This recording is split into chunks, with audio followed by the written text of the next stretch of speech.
Sebelum kita membahas mengenai manajemen PAUD, mari kita bahas terlebih dulu tentang apa itu PAUD.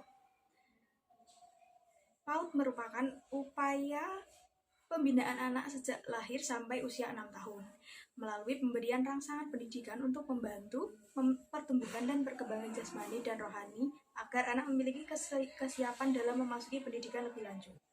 Dari penjelasan di atas, dapat kita simpulkan bahwa PAUD tidak sebatas usia TK.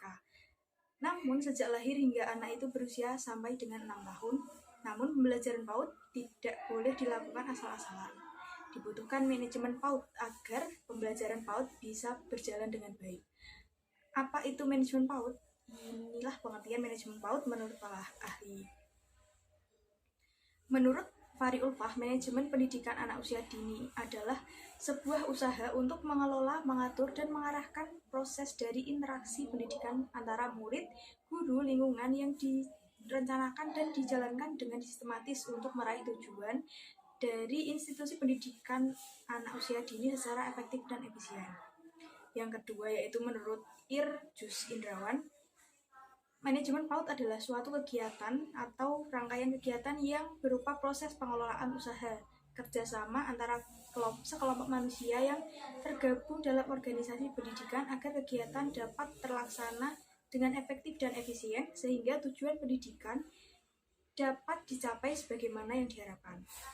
Itulah definisi manajemen PAUD menurut para ahli. Dari pernyataan ahli tersebut, dapat disimpulkan bahwa manajemen PAUD merupakan aktivitas yang dilakukan oleh manusia agar pembelajaran PAUD bisa berjalan dengan maksimal. Kemudian kita akan membahas mengenai prinsip manajemen PAUD. Yang pertama yaitu komitmen dan ketegasan.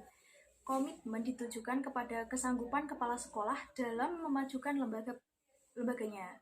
Guru, staf administrasi, anak didik, orang tua, dan lingkungan masyarakat harus turut mendukungnya.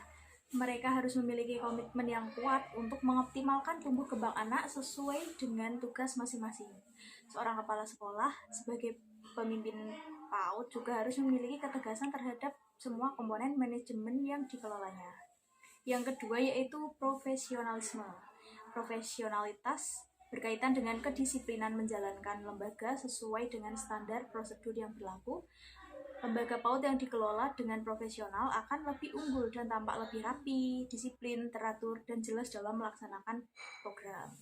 Kemudian yang ketiga yaitu koordinasi dan komunikasi.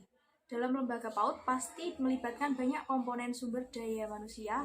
Tugas pengelola PAUD atau kepala sekolah adalah mengkomunikasikan dan mengkoordinasi program yang sedang berjalan sehingga program terlaksana sesuai harapan dengan hasil yang efektif dan efisien. Tanpa komunikasi dan koordinasi, manajemen sebaik apapun tidak akan berhasil dan menjalankan roda kelembagaan PAUD karena akan memunculkan sikap lempar tanggung jawab dan menghindari beban pekerjaan antar personil. Kemudian yang keempat yaitu kompetisi.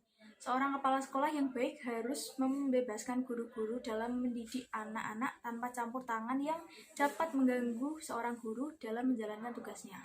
Caranya adalah dengan memberikan reward dan punishment guna menciptakan iklim kompetisi yang sehat.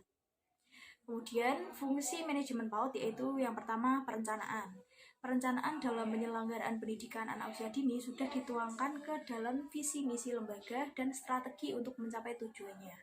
Usaha dalam membuat perencanaan dilengkapi dengan tabel penjadwalan kapan program mulai dan selesai. Perencanaan ini akan membuat program berjalan matang dan lebih tepat waktu. Pengorganisasian. Selain perencanaan yang matang, hal yang tidak kalah penting dalam keberhasilan program PAUD adalah pengorganisasian. Bagilah tugas secara personal sesuai dengan kemampuan yang dimiliki masing-masing sumber daya individu yang ada. Kemudian yang ketiga yaitu kepemimpinan. Seorang pengelola PAUD tidak boleh disibukkan dengan pekerjaan intern lembaga yang dipimpinnya. Ia harus melihat keluar, mencari ide dan inspirasi baru agar PAUD yang dipimpinnya lebih bisa maju. Kemudian pengawasan.